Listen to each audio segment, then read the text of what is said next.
a solução à vista para a pobreza do povo? Muito obrigado, meu caro amigo apresentador exatamente deste programa. É simples. Olharmos o nosso país, Moçambique, olhar os problemas que este país tem e trazerem homens com visão estratégico para resolver o problema do país. Eu vou saindo a um breve trecho para a Tanzânia. Tanzânia teve um presidente chamado John Magufuli, o falecido presidente John Magufuli. Por que é que Tanzânia, a breve trecho, desenvolveu? O John Magufuli, quando chega no poder, ele sabia que havia problemas de corrupção na Tanzânia. A corrupção na Tanzânia era alta. E ele, quando chega, chamou lá economistas. Ainda bem que estamos aqui com um economista e, ao mesmo tempo, servo de Deus. E ele fez a seguinte pergunta. O que é que nós podemos fazer para mudarmos o cenário da Tanzânia? Porque nós temos tudo. Quando a gente fala tudo, estamos a falar em termos do recurso. O indivíduo que foi encontrado disse, para nós podermos mudar as coisas no nosso país, precisamos de mudar o formato da vida, o formato como o país é gerido. Primeira gestão do país.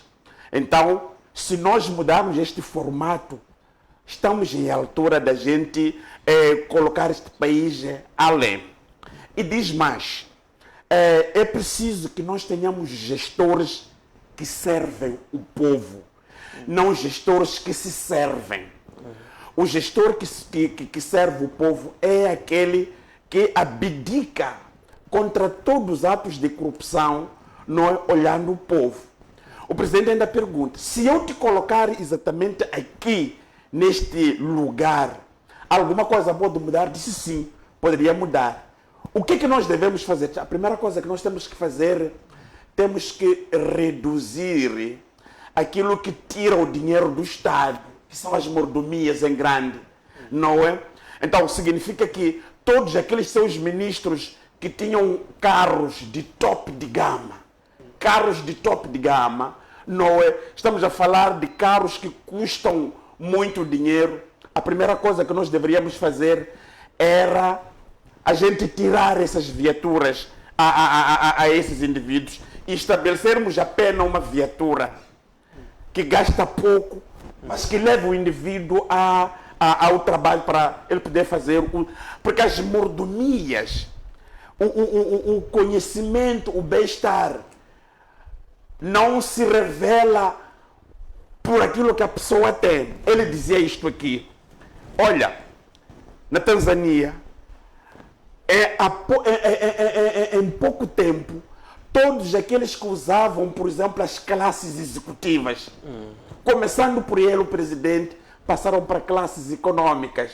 Todos aqueles que tinham os Rolls Royces, ele dizia, o único carro de luxo que nós vamos ter é só na presidência. O carro apenas do presidente. Todos. Aquele carro oficial. Mas quando eu estiver a sair também, me coloque naqueles outros carros não onerosos. Feito isso, nós começamos a notar o desenvolvimento daquele país em todas as áreas. O nível da corrupção reduziu. As pessoas que trabalhavam para o Estado, estou a falar de funcionários, aqui em Moçambique chamam de funcionários públicos ou do aparelho do Estado, começaram a ter a política, a cultura do Estado. O que é a cultura do Estado? A cultura do Estado é você trabalhar para o Estado. Lá fora chamam funcionário do governo. Quem trabalha no Ministério é funcionário do governo. A partir daí, as coisas começam a mudar. Reduz o número, não é, maior em que o Estado investia, por exemplo, para combustível. Reduz o número maior em que o Estado não investia para certas áreas de interesse social. Nós vimos a educação. A educação começar a ganhar o eco, porque qualquer país desenvolve com a educação. Não é? Nós começamos a ver a agricultura. E um dado muito interessante, caro jornalista, a educação está plasmada na nossa Constituição como base do desenvolvimento. Depois a seguir é a indústria. Se você reparar esta cadeia da educação, da agricultura como base do desenvolvimento, a indústria como base de desenvolvimento, não é exatamente esta coisa que no nosso país estamos a levar a cabo. Nós começamos a olhar apenas para o gás, deixamos a agricultura. Estou a responder a questão que me coloca: por que um país com 36 milhões de terras aráveis tem fome? Por que um país que tem mar, 2.700 quilômetros da costa, nós até hoje comemos o carapau da Namíbia, comemos o carapau da Angola, quando temos 2.700 quilômetros da costa? Como é que um país que tem uma vasta terra, nós os moçambicanos, a nossa juventude, não tem espaço para habitação? Estamos a falar de 801.790 quilômetros quadrados, não é? Que nos 32 milhões de moçambicanos, se a gente distribuir a terra para todos eles, cada um teria 150 talhões de 15 por 30. 150 talhões de 15 por 30 para 32 milhões de moçambicanos. São quantos jovens que não têm casa? Jovens que ascendem, não é? Vão à escola, estudam, fazem a formação no ensino superior, mas depois estão ali na rua a venderem crédito. São jovens que estão ali, meninas a prostituírem para poderem comer. Quando me pergunta por que é que Moçambique não desenvolve em primeiro lugar por uma razão bastante simples: a questão da liderança. Em toda parte do mundo onde o país desenvolve, primeiro olhamos a liderança. A liderança. Em toda parte do mundo onde o país desenvolve, olhamos as políticas públicas não vistas no planos quinquenais.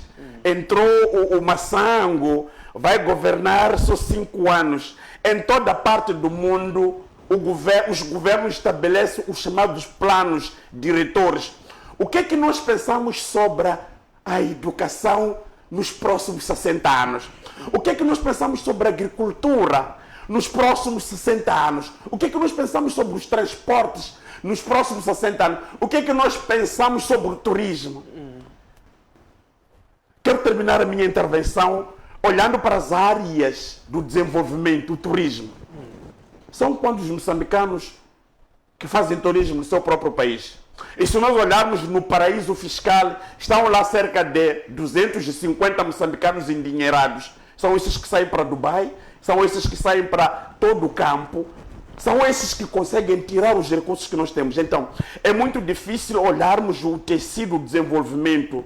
Primeiro olharmos a indústria que praticamente nós não temos no nosso país, olharmos a agricultura que não está sendo implementada, olhando as outras áreas sociais e sobretudo, a educação. Não é possível se nós queremos desenvolver quando começamos a ter a nossa educação, porque a educação parte desde as classes primárias. Se você quer ter a melhor educação, primeiro tem que ter a melhor sala de aula. Se você quer ter a melhor educação, você tem que ter o melhor conteúdo educacional. Se você quer ter a melhor educação, você tem que motivar o professor e o próprio aluno. Isto, somado tudo, coloca o país a desenvolver. Então, eu quero terminar essa minha primeira intervenção porque quando nós falamos do espólio de desenvolvimento, eu olho para o meu país dizendo que mas este país tem tudo para dar certo. Não dá certo por quê? Não dá certo porque muitas das vezes nós temos que olhar aquelas pessoas que estão em frente. E essas pessoas hoje em Moçambique, só para terminar mesmo em 10 segundos, os empresários, os que são empresários, são esses que foram puxados para a política. Qualquer país que pega indivíduos chamados empresários para fazer a política, esse povo vai sofrer. Porque a política é feita pelos políticos com uma visão estratégica para o povo não empresários que olham apenas para os seus recursos e o dinheiro do povo. Alguém diz que esse dinheiro é meu. Se alguém pensa no dinheiro do Estado, do erário público, na qual alguém é descontado, então nós temos o país dificilmente em que nós possamos de facto pegar quando nós queremos ver o nosso país de facto a desenvolver. Obrigado, presidente João Mação. Passo agora para o doutor Cremildo. Doutor, em algum momento o presidente destacou aqui a questão da liderança, fez menção à questão das políticas públicas, sem esquecer, também falou da educação. Tem que se olhar para a educação desde a base, desde a primária até